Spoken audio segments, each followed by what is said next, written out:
Hi everybody, it's been a while, but I thought I would upload a video and tell you guys a little bit about what we're planning for 2025. It's been a little while since I've been on camera, so why not a beautiful day like today? So one of the first things we're doing this year is we're focusing on our production laying hens. I have got my incubator going right now. I have got a collection of leghorn eggs and I've got some production red eggs. I would like to focus on a flock that has high egg production but hardy hens on the flip side. So I've got a separate flock of leghorns and I have already incubated some eggs from them. I also have some production reds that have some various rooster crosses over them. Those roosters are different production breeds, so I'm excited to see what we get out of those. We plan to increase our flock to about 75 birds.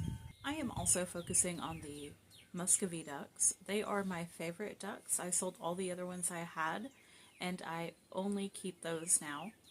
They are excellent mothers. They're very broody. They are very protective. And they're just so much fun to have around and full of personality. Of course, they're dual-purpose birds. They're largely for meat, though, but they're not bad layers, especially in the early spring. And since they are very broody, they're great mothers for other species of ducks. Or if you have geese that you want to hatch, they'd be great for that, too. As for our goats, we are swapping away from dairy, and we're moving more towards pygmy. As it turns out, dairy doesn't work for me. So we kind of have to shift our goals there, and things like this happen. This is just one of the many bumps in the road that we've come across. So I'm not getting rid of my goats altogether. I absolutely love my girls and my two boys, but I don't want them to go anywhere. So we're going to shift our goals.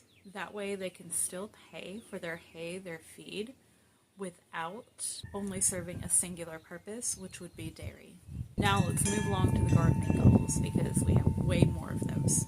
For starters, and it's going to be an absolute wreck this year, I am starting a giant flower patch.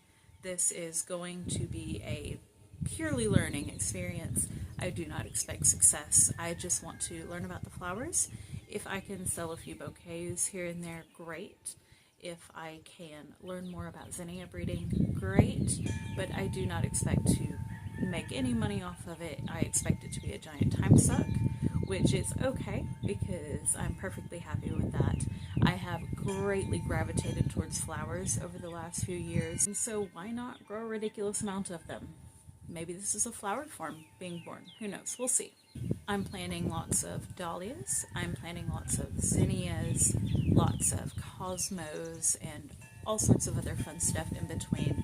Some of these flowers I've already got lots of experience with, but there's lots of new ones that I'm growing, such as gombrina, that I haven't grown before.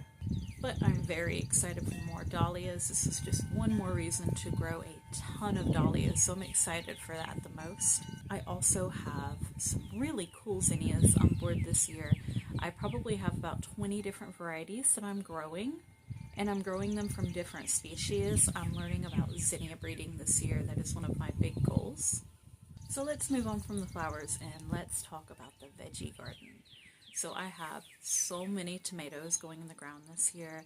I am planning to grow about 120, somewhere within that range, but I've actually got more tomato seeds in that I need to start. It's very late in the season for starting tomatoes, but that is not a bad thing. I am going to plant what I've already got. I probably have about 100 varieties that have popped up, sans all the ones that did not germinate or that have failed. So I'm going to stick those in the ground after last frost, and then I'm going to allow the ones that I'm going to sow here in about a week. I'm going to allow those to germinate, grow, get everything else in the garden, get all of that initial stress out of the way, and then once I have that done and the new tomatoes are ready to go in, I will start a new area for those tomatoes. So I'm not doing all this at once. That's why it's not a bad thing, because you can take and space them out, and I have a long enough growing season that I can do this. I can start tomatoes in June or July and still be able to get a seed crop, which is one of my primary reasons for growing so many different varieties of tomatoes this year. I also have a pretty large Microdwarf collection that I'm going to grow out. That's going to be about 30, 40 varieties. I have some started, and I believe I have more that I've had come in that I've got to start those as well. But on top of all of this, I need to go through all of my trays. I have about 4 or 5 trays of tomatoes. I have to go through all of them, and I have to list the ones that have not germinated, and I've got to try to re-germinate all of those and see if I have any more luck, because I probably have about 10% that never grew. So I don't really know if it's due to age, which I really don't believe it is because I've had great luck with old seeds, or if it's due to environmental reasons such as storage. Some people may store their tomato seeds in a little bit hot of an environment, so if they were in an attic, that could have absolutely tanked the viability rate. So I'm going to try to resprout all those and see what happens. So far we've got lots of flowers, lots of birds, lots of tomatoes. So what else? I intend to do a large corn patch for the first time. I've done corn a few times, but it wasn't really worth the effort that was put into it, nor the amount of nutrients that they require. They're very heavy feeders. So I'm going to take a lot of hay waste, goat manure, and I'm going to lay it out instead of composting it for a few years, because remember, with livestock, the safe thing with their waste hay is to compost it for a couple of years due to herbicide residue. It's a very real risk. It's very common, and I've been there, done that. Don't want to do that again. So I'm going to take this waste that isn't in the compost pile, because I do have a loaded compost pile. I want to take all this waste, skip the compost, and go straight to a new garden area, and I'm going to turn that into a great big corn patch, and that corn patch should be well fed from the manure that's in there. And I'm also going to take and plant pumpkins or some other form of squash over to the side, and I'm going to allow those to trail into the corn patch and just see how it all plays out. Another fun thing we're doing is we're growing out a ton of specialty hot, super hot peppers. We have a lot of cool varieties that we have obtained, and I can't eat them. My partner does. He absolutely loves his hot peppers. So we're going to grow those out, and he's going to be playing with a lot of hot sauces, fermentation, mashes, and that's going to be his thing this year.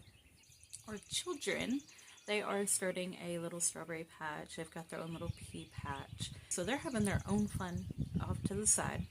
However, tomatoes are a big thing for them, so they're going to be invading the tomato garden all year. So those are our big plans for the year.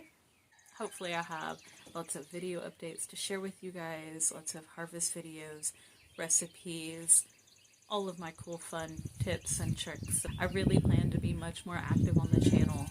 I would love to share more of my stuff with you guys. In the past, it's been a combination of, can we find the time? Do we have the time to set up the camera? Do I have the time to edit? Do I have the time to even process the tomatoes in the first place, or the cucumbers or the squash or whatever it may be? Between school and illness and work and home projects and of course garden projects, farm projects, there's always something going on. It's really hard to find the time.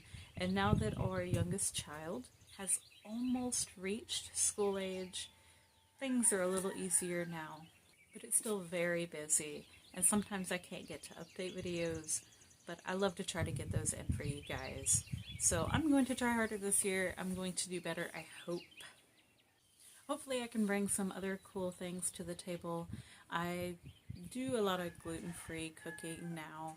Perhaps that's something I could venture into as well. Over the last couple of years, I found out I had an autoimmune disease, and I've had to adjust my diet due to that. I don't know if any of you out there are dealing with similar issues, if you have altered your diet, gluten-free, dairy-free. I know whenever I first started, I was completely distraught. I lost a lot of my favorite foods during that process, and I still miss some of them, but I found so many great workarounds. So if that's something you're interested in, let me know, because I'd be happy to help anybody who has unfortunately come across this journey themselves and is trying to navigate it. But otherwise, I guess that's all I have to share today.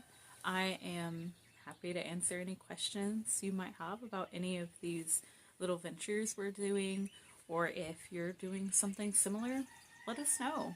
So the birth of flower form, I guess. Huge tomato grow out for the purpose of seed. Hot pepper grow out.